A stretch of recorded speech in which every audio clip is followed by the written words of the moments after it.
So you've heard about JoAnne Northrup this morning from both Anne and myself. She is our curatorial director and curator of contemporary art. She came to us in 2012, but prior to that, she was a Fulbright research scholar, senior research scholar at the Center for Art and Media Technology in Karlsruhe, Germany. As a senior curator and then the chief curator at the San Jose Museum of Art, she started and curated their first national touring survey exhibitions. And then she authored monographs about those first two touring shows on contemporary media artist Jennifer Steinkamp, that was 2006, and then Leo Villarreal, 2010. More about Leo Real and this museum a bit later on.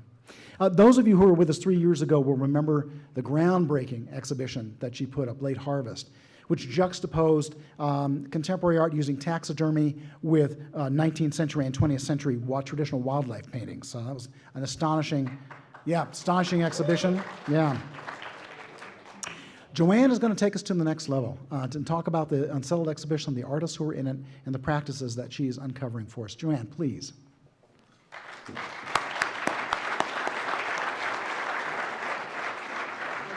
Thank you, Bill. Thank you, and welcome, everyone.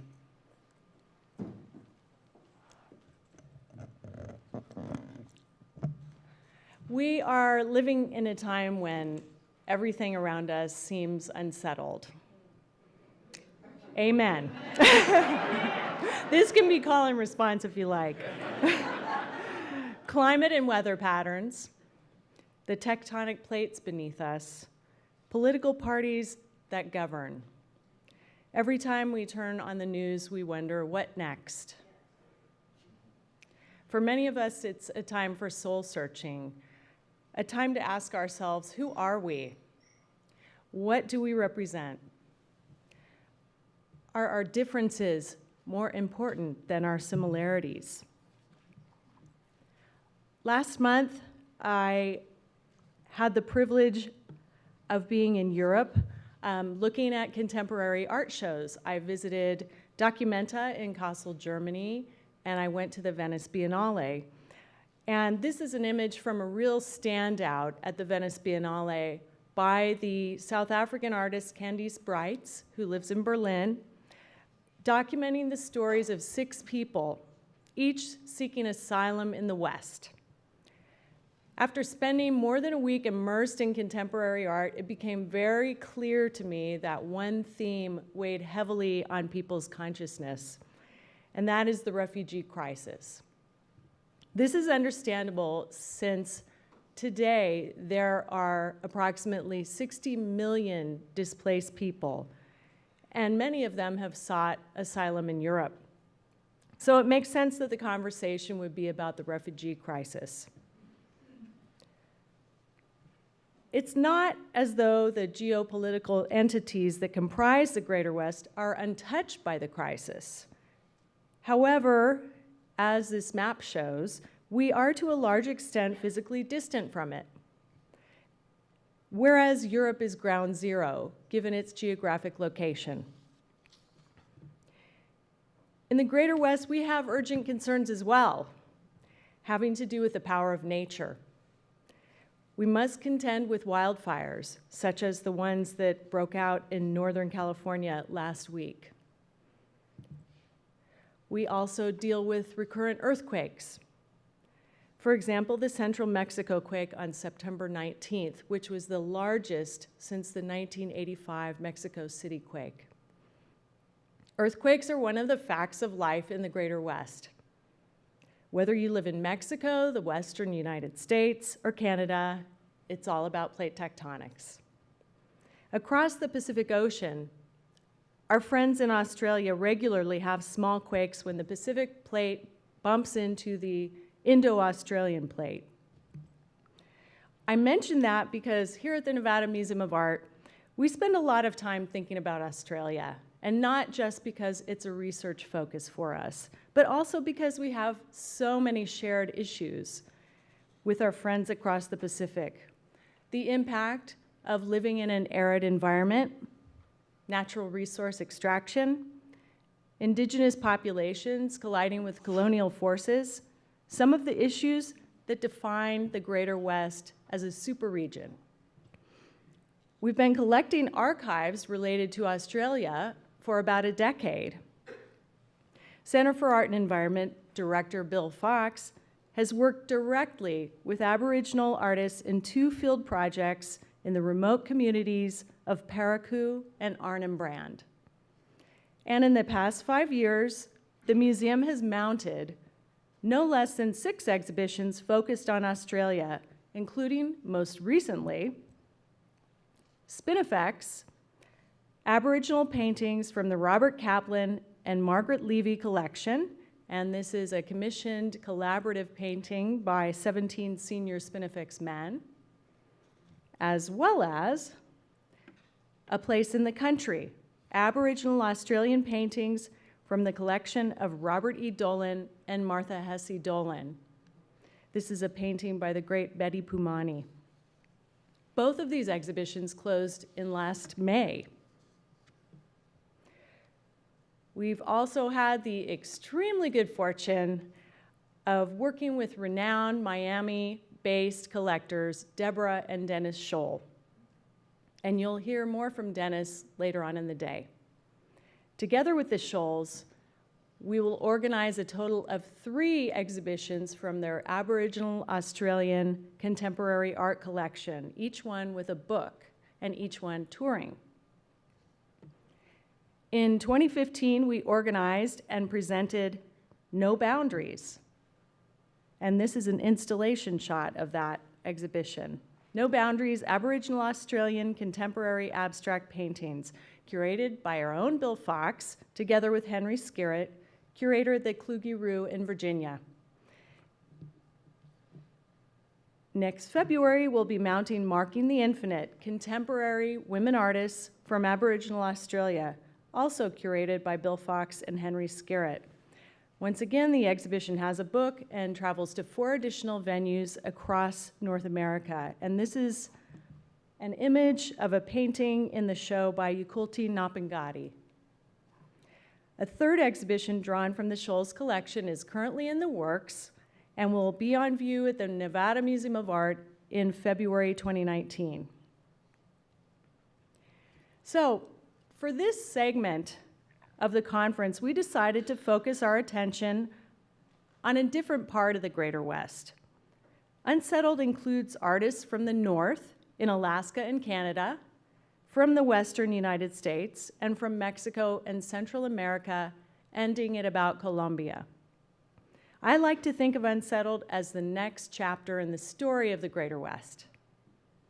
The exhibition finds its inspiration in the never-ending drama endemic to the superregion, which is rife with upheavals.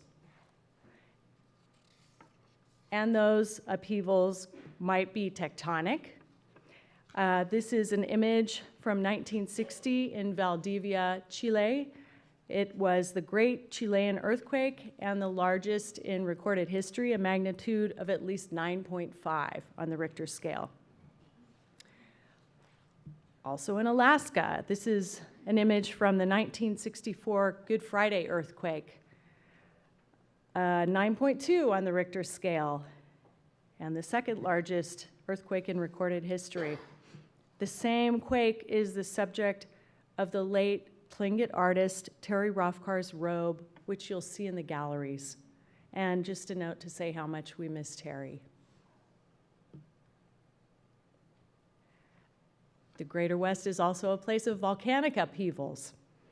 This is an image from the supervolcano beneath Yellowstone National Park, which threatens to have a super eruption. And earlier this year in Alaska, Bogoslav erupted. And don't forget that in Mexico we have 14 active volcanoes since it's part of the Pacific Rim of Fire. We also have a history of civil unrest in the Greater West. This is an image from the 1992 LA riots following the Rodney King verdict. We also have athletes taking a public stand on social issues, including Black Lives Matter.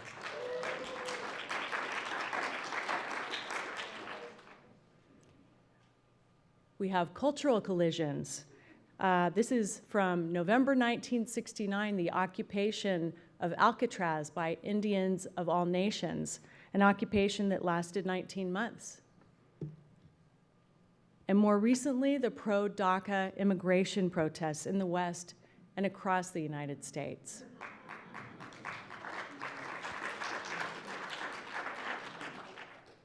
The Greater West is a powerful idea because it was formed not by a government, but rather by geography and by the people that live here. All the geopolitical entities that comprise the superregion are united by the land, the issues that we have in common, and by our perspectives on the world. In organizing the exhibition, it was important to go deep not only in space but in time. So I included pre-Hispanic art from Mexico and Central America, as well as prehistoric pottery from the American Southwest. These objects are significant because they represent an ancient form of creative expression and were literally made from the earth. They are balanced out by an assortment of indigenous baskets ranging from purely functional to decorative, providing a touchstone or grounding for the artworks from the 20th and 21st centuries. So where does Unsettled come in? Unsettled is an attempt to take the theory of the Greater West and show you what it might look like, seen through the eyes of the artists who live and work here. Artists are the people that reinterpret our world and convey it to us. They're the antennae that pick up the incredibly complex things going on in our universe and retransmit them to us in a form that might be disturbing, provocative, or confusing. The artists included in Unsettled use 4 basic strategies to address the common issues and concerns of the Greater West. And they are cultural collision, nuclear anxiety, performing the earth, and mapping the invisible. And I'll take some time to break down each category to show you what it looks like. And first off, cultural collision. One of the foundational concepts of Unsettled, which is perfectly embodied by Tlingit Unagak's artist Nicholas Galanin from Sitka, Alaska, in his photograph titled, "Things Are Looking Native, Natives Looking Wider." A black and white image, split down the center, features Princess Leia from the 1977 film Star Wars in her characteristic white dress and side bun hairdo on the right half. And on the left, an image of Edward Curtis's A Tewa Girl, 1921, from the North American Indian series. A Pueblo native of the Rio Grande region of the southwestern United States, the Tewa woman wears her hair in the squash blossom hairstyle. Curtis observed the sitter from a point of view outside her culture, from a perspective that you might consider colonial. The dominant group, in this case, the American film industry, has adopted and absorbed elements of her indigenous culture to inject a touch of the exotic other into the styling of the character played by the late Carrie Fisher. Dekaheen Mainer's reinterpretations is another example of cultural collision. And Deka is a Tlingit Nishka artist based in Fairbanks, Alaska. He's speaking tomorrow together with Nicholas Galanin and Allison Warden on the panel moderated by Julie Decker. Mainer's reinterpretation series bridges past and present. Conducting archival research, he came across a treasure trove of photographs from 1906 by the Juneau-based studio Case and Draper, who focused on Tlingit portraits. Maynard decided to mirror the images, inserting his own face and substituting props drawn from his contemporary practice, such as the camera. And you can see his camera on the left in his hands. Galanin and Maynard each work the theme of cultural collision in their own way while making specific reference to the original inhabitants of the land of the Greater West. In doing so, they make a statement on what Lucy Lepard refers to as image independence. and self-representation, inserting their own agency into the mix. The through line we see here is the land and the people connected to that land, which forms the identity of the Greater West. There are two additional artists who share the strategy of cultural collision with Galanin and Maynor, and they are Minerva Cuevas, based in Mexico City, and Ruben Ortiz Torres, a Mexican artist based in Los Angeles, and you'll hear more from both of them on the panel that follows.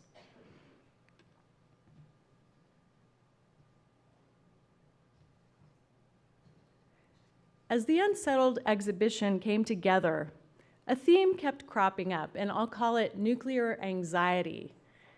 And in past months, we've had very good reason to be concerned and preoccupied by the threat of nuclear war. The nuclear legacy of the superregion unites the Greater West from the Arctic Circle to the Nevada Test and Training Range across the Pacific to the Marshall Islands and extending to Australia's Great Victoria Desert. On July 24th, 1946, less than a year after America dropped atomic bombs on Hiroshima and Nagasaki, and Japan surrendered, ending the Second World War, a 24-kiloton atomic bomb was detonated 90 feet below the surface in the Marshall Islands of the Pacific Ocean. The area was selected in part because it was sparsely populated, unsettled. The San Francisco artist Bruce Conner's film Crossroads eloquently documents the events at Bikini Atoll called Operation Crossroads, using footage from the United States Department of Defense. The residents of the island were relocated prior to the testing, which involved numerous ships captured from the Japanese and Germans, in some cases populated by animal test subjects. The sudden, gut-wrenching explosion of the bomb presents a terrible beauty that's difficult to watch without emotion. This is an image from the museum's permanent collection, created by an artist who's in the audience today. Western Shoshone Washoe artist Jack Malott. His mixed media work titled The End envisions a future in which annihilation comes to the land by way of nuclear war. The landscape resembles Western Shoshone land, upon which the Nevada test site was established by the Department of Defense, and hundreds of nuclear bombs were detonated. A large nuclear warhead is aimed for the Earth while missiles are simultaneously launched from the ground into the air and mushroom clouds rise from the Earth. The beauty of the landscape painted by Malott contrasts with the apocalyptic nature of the theme, perhaps suggesting that after civilization is razed by nuclear war, the land will eventually recover and endure. When Inupiaq, Alaska Native artist Ken Lisborn, who died earlier this year, was a young boy, the United States Atomic Energy Commission proposed to create a major harbor near Cape Thompson on the Arctic coast of Alaska, his homeland. The artificial harbor would be created by burying and detonating a string of nuclear devices in a proposal called Project Chariot. The local Inupiat resisted the proposal, which they felt threatened their lives and the lives of the animals on which they depended. Nuclear experiments did happen in the area, contaminating the land, but the planned detonation never happened. Nonetheless, Lisborn's recurrent nightmares about the nuclear possibilities and the aftermath are the subject of his watercolors in Unsettled. While the California artist and restorer Al Farrow was on a trek in northern New Mexico, he allegedly discovered examples of Mimbres pottery. His bowls resemble meticulously restored artifacts, yet bear Cold War era symbolism, a radiation hazard symbol or a mushroom cloud over the Pueblos. Farrow once reflected, where do we test? Where there's empty land. Where's the empty land? Always the last place the white man would think of living. This idea could also be applied to Bikini Island, where we kicked all the people off their island so we could test our bombs, end quote. Non-native artists Bruce Conner and Al Farrow and native artists Jack Malott and Ken Lisburn share common concerns about the terrifying power of nuclear weapons expressed through a wide range of artworks. Each of their statements is grounded in a sub-region of the Greater West. Many of the artists in Unsettled feel an intense connection to the earth. This stems from both a sense of indebtedness to nature for all her gifts and a keen understanding that during the Anthropocene, things have gotten out of balance. Not only our relationship with the earth, but with all of Earth's inhabitants. This strategy is performing the earth, and the artists include Francis Elise, Regina Jose Galindo, Paul Koss, and Ana Mendieta, as well as Ana Teresa Fernandez, who will be speaking on the panel that follows, and this is a still from her performance, Erasing the Border,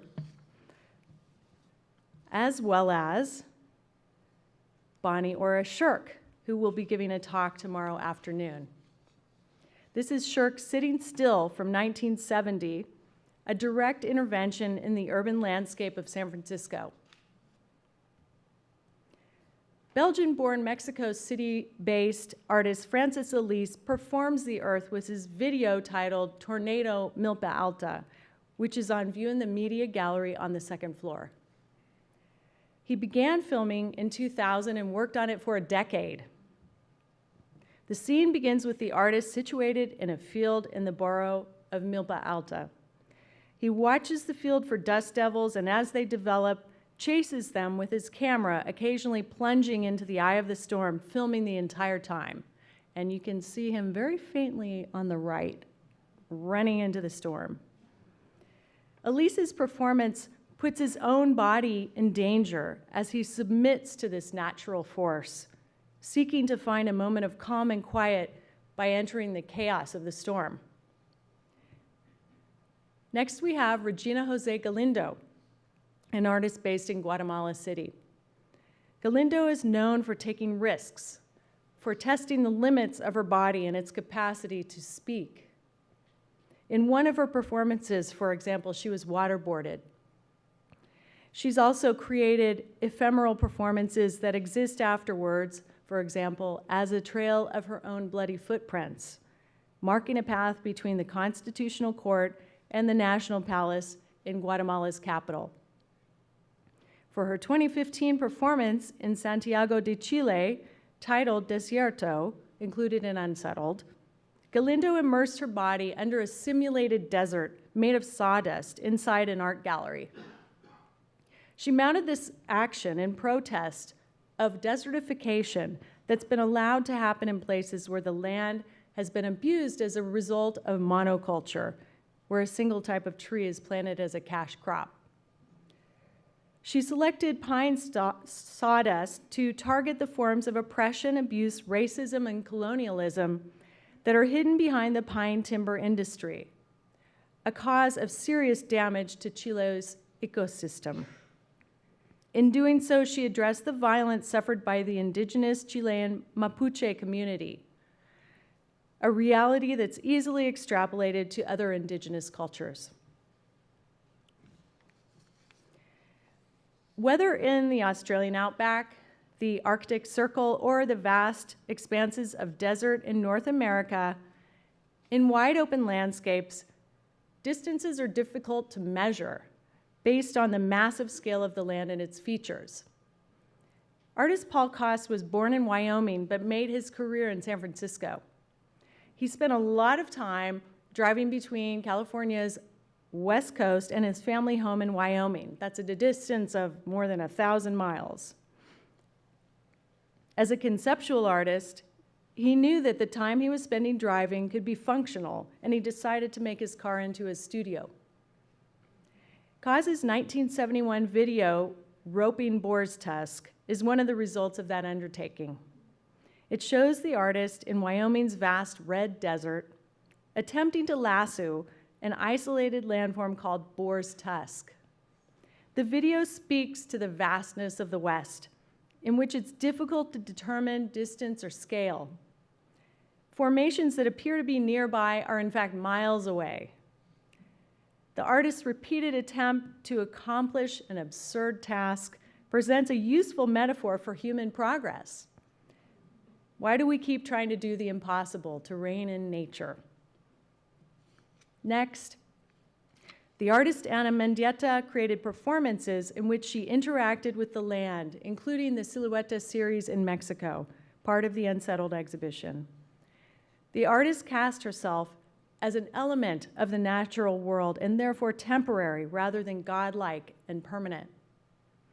Her non-invasive actions were respectful of the earth and profoundly ephemeral. Some of her performances are recorded on film, some in still photographs, and some not at all. If the Greater West was formed by geography and the people that inhabit the superregion, then performing the earth is one of the purest forms of art that can take place there, whether that art takes a form that's conceptual, ontological, or political. The land that sustains the artists who perform the earth is also their chief source of inspiration.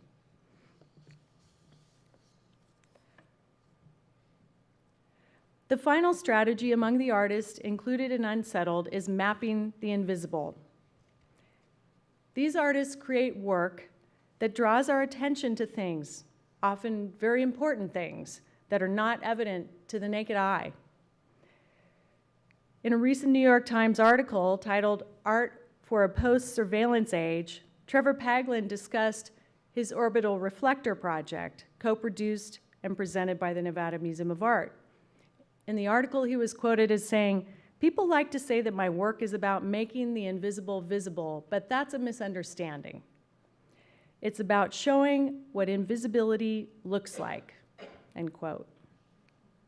In this diptych titled "NSA Tapped Fiber Optic Cable Landing Site, Morro Bay, California, United States," lent by the Lannan Foundation, Paglen maps and photographs the site off California's Morro Bay where the NSA taps underwater fiber optic telecommunication cables, effectively spying on the populace.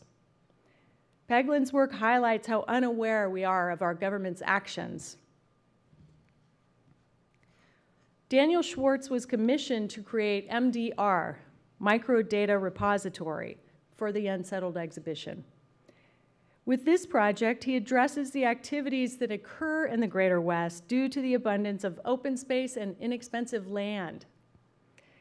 In a remote area of Utah between Utah Lake and the Great Salt Lake, the National Security Agency operates the Utah Data Center, also known as Bumble Hive.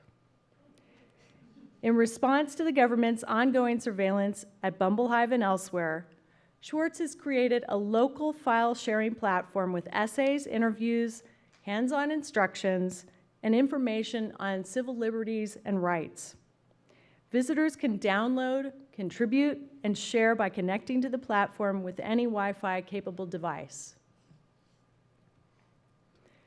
Chris Burden's installation, All the Submarines of the United States of America, 1987, consists of 625 cardboard models suspended from the ceiling.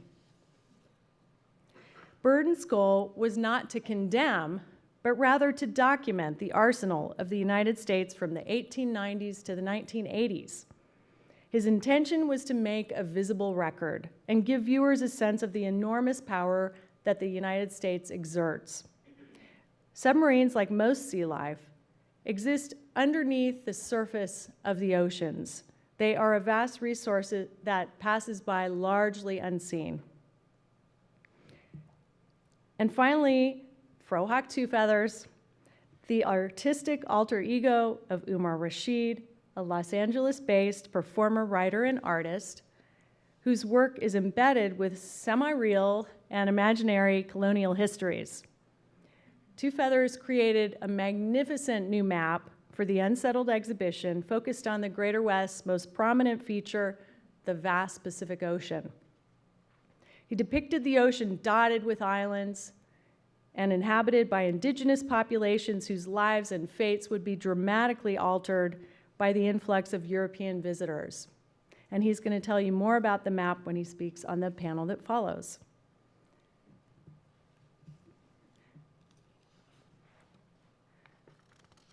I hope in my talk today that I've shown you that the Greater West is defined by geography and human evolution rather than by geopolitical boundaries. How the artists in Unsettled use 4 basic strategies to address the common issues and concerns of the Greater West: cultural collision, nuclear anxiety, performing the earth, and mapping the invisible. And I'd like to close by offering an earnest wish or intention, something positive to balance out all the upheaval that surrounds us. Think way back in time. Maybe you can't even think back that far. 300 million years ago. We weren't separate, but we were all part of a single supercontinent, Pangaea. And even then, it's curious to me that the geopolitical entities that today comprise the Greater West were on the outskirts, on the edge. The edge is not a safe place to be, but it's incredibly dynamic. It's a place where we look out at the expanse of the Pacific Ocean and dream about where we're going rather than looking back to where we've come from. So, my wish is that we all find strength in that perspective and embrace the risk and dynamism. It's up to those of us who live on the edge to define the future and move forward. And I dedicate this wish to the powers of the Greater West, to the power of nature to transcend geopolitical boundaries, to help us focus our energies not on those things that divide us, but on those things that bring us together.